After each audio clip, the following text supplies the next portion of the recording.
Bonjour Philippe Couillard. Bonjour, Quel bonheur de vous retrouver ici. Donc en Antananarive, on est à Madagascar pour le 16e sommet de la francophonie qui se termine avec l'annonce donc du prochain sommet. Ça sera à Erevan et puis après ça sera à Tunis. Plutôt une bonne nouvelle. Deux dans un. 2018 Erevan, 2020 Tunis. Deux pays importants pour des raisons différentes.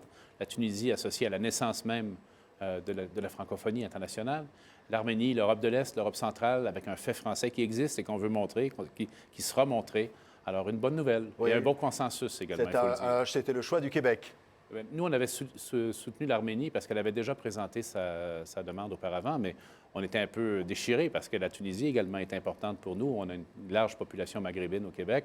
Mais je pense que ce compromis, et il faut saluer l'élégance des deux acteurs, là, de déjà fixer 2018 et 2020, il est tout à leur honneur. C'est une bonne solution.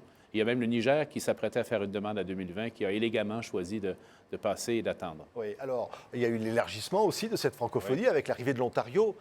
C'est une bonne nouvelle aussi pour le Québec? Oui, l'Ontario est très, très actif pour non seulement la défense, mais la promotion du fait français en Ontario. Il y a 600 000 francophones, mais il y a des millions de francophiles en Ontario. Et le gouvernement de l'Ontario, Mme Wynne et son gouvernement sont très, très positifs et positivement engagés avec le français. Alors, je crois que c'est une bonne nouvelle, très bonne nouvelle. Oui, alors, par contre, l'Arabie saoudite, ça a été un des sujets de controverse un peu de ce sommet.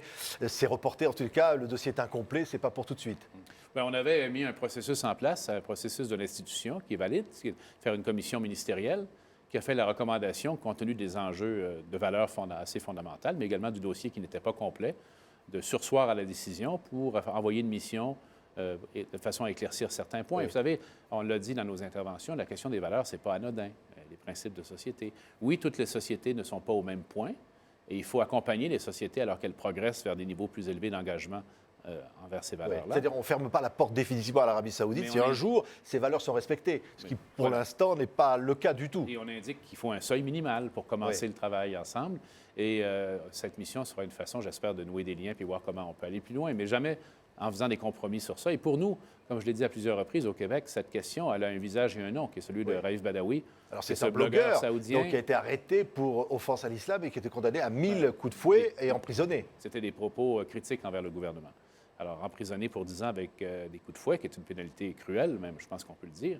Il a eu une fois l'application du châtiment physique, mais il est toujours emprisonné. Chez nous, au Québec, pourquoi c'est si important? Parce que son épouse, sa femme et ses 3 enfants sont au Québec. Oui. Ils sont venus par le Liban, on les a accueillis chez nous. Et ce qu'on dit aux Saoudiens, écoutez, montrez au moins que vous avez une préoccupation et que vous êtes capable de poser un geste. Alors, on demande encore sa libération. Et alors, qu'est-ce qu'on vous répond, Monsieur le Premier ministre? Qu'est-ce que répondent les autorités saoudiennes? Bien, sur cette question, c'est la réponse classique des diplomates. C'est que c'est un enjeu intérieur sur lequel on ne devrait pas faire d'intervention, mais on le fera parce que c'est quelqu'un d'abord qui est chez nous, son épouse, et c'est une question à laquelle les Québécois, comme les Français et ailleurs, sont très sensibles, cette question des libertés fondamentales, des libertés d'expression, tout en reconnaissant encore une fois que les sociétés ne sont pas toutes semblables. Il faut qu'on s'en tienne à un seuil minimal et une démarche de progression. Alors, on a vu Justin Trudeau, le Premier ministre du Canada, intervenir de manière tonitruante pour les droits des homosexuels, des minorités, condamnant les mutilations sexuelles, les petites filles, les viols, etc., un certain nombre de choses. Ça résonne évidemment positivement. C'est important pour le Québec. Discours. Un discours très puissant. Moi, j'étais très content de l'entendre. Effectivement, c'est un peu un tabou qui est brisé parce que ces questions ont rarement, si elles l'ont déjà été, rarement été abordées ici à l'OIF. Alors, le fait de mettre l'enjeu sur la table littéralement est excellent. Nous, on va suivre en 2017 au Québec, on va organiser un événement sur les droits des communautés LGBT dans l'espace francophone. Alors, c'est un enjeu fondamental également de liberté. Il ne faut pas l'occulter. On peut le dire aux pays africains qui ne respectent pas les droits des homosexuels. Ça n'est pas intervenir dans leurs affaires intérieures? Bien, c'est-à-dire quoi le message, monsieur, c'est de dire que les droits des gens, les droits fondamentaux, ça comprend également les droits des minorités sexuelles. On ne peut pas dire qu'il y a des droits pour une catégorie de minorité, mais pas pour une autre catégorie de minorité. Et c'est le message qui a été envoyé par Justin lors de son discours. Et c'est ce qu'on va discuter en 2017 chez nous.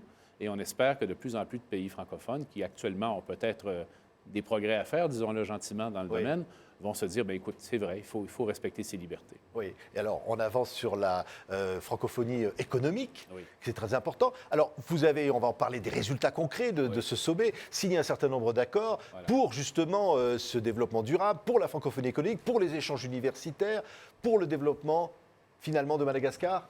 Bien, partout, chez nous, d'ailleurs, comme dans les pays du Sud, le progrès, la prospérité économique passe par l'éducation. Tout le monde le dit, tout le monde le sait. Alors, la façon dont on peut aider les pays du Sud à se développer, c'est nécessairement en intervenant dans l'éducation et la formation technique.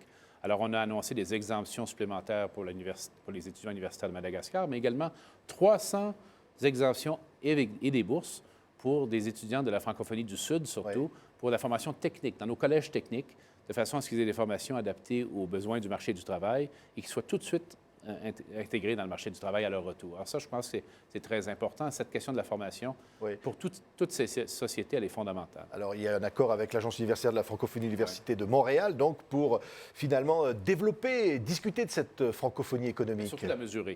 Vous savez, il y a beaucoup d'insistance avec raison maintenant pour que les politiques prennent des décisions basées sur la preuve, sur les données, plutôt que sur des impressions où paraît-il que. Alors, on avait besoin de cet organisme avec l'Agence universitaire de la francophonie et l'Université de Montréal pour colliger ces données, nous dire quel est l'état des lieux, quelles sont les pratiques de développement qui fonctionnent, celles qui fonctionnent moins. De la même façon qu'on va le faire pour la radicalisation, où on met en réseau les centres de prévention de la radicalisation qui sont dans l'espace francophone. Oui, et développer finalement la recherche pour lutter contre le réchauffement climatique. Voilà. Ça, c'est également un des enjeux pour le Québec. Oui, bien, comme toutes les sociétés qui s'en préoccupent, on est très engagés. Ce qu'on a annoncé à Marrakech, c'est un programme de coopération. Nous, on aime bien faire ça en partenariat. Alors, on a mis une somme assez importante sur la table pour qu'une entreprise québécoise, une entreprise africaine, par exemple, collabore sur un projet de transition énergétique ou d'adaptation.